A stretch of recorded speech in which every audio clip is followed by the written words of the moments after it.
নমস্কার বন্ধুরা, অনেক দিন পর আবার আমি রান্নার ভিডিও নিয়ে চলে এসেছি।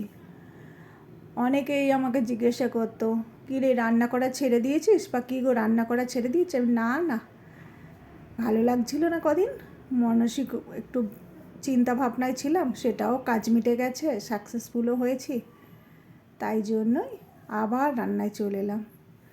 তা আজকে রান্না করেছি আমি ওল, আলু, চিংড়ি মাছ দিয়ে তরকারি, সঙ্গে কচুও দিয়েছি।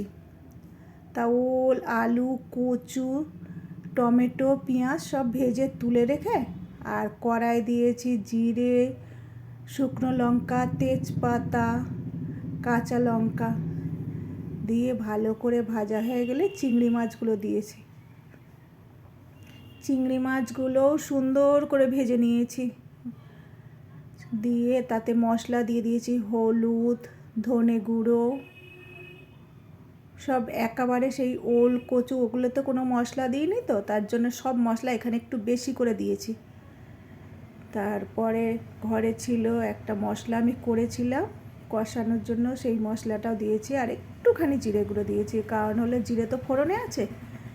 দিয়ে যে সবজিগুলো ভেজে রেখেছিলাম না, ওল, কচু, আলু, টমেটো, পেঁয়াজ, সেইগুলো দিয়ে এবার কষতে শুরু করে দিয়েছি। অনেকক্ষণ ধরে কষেছি, কষতে কষতে কষতে কষতে একটা যখন মনে হয়েছে যে সব কষাটা ভাজা ভাজা হয়ে এসছে, তখন দিয়ে দিয়েছি লবণ।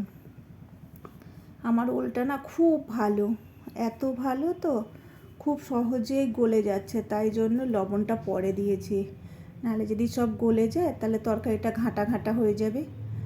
এইবার কি করেছি, তাতে জল দিয়ে দিয়েছি, অল্পই জল দিয়েছি, দিয়ে ঢাকা দিয়েছি। দেখুন কি সুন্দর কালার এসে গেছে, রান্নাও হয়ে গেছে। এইবার ভাতের সঙ্গে ওল, কচু, আলুর তরকারি, সঙ্গে ডিম ভুজির দিয়ে আলু একটা তরকারি করেছিলাম, তাই দিয়ে দুপুরের ভাত খেলাম। দুজন থাকি তো, এর চেয়ে আর বেশি প্রয়োজন নেই। আর স্যালাড ফ্যালাড কাটিনি, আজকে একটু বাজারে গেছিলাম তো, দরকার ছিল, তাই অনেক দেরি হয়ে গেছে রান্না করতে। টাটা।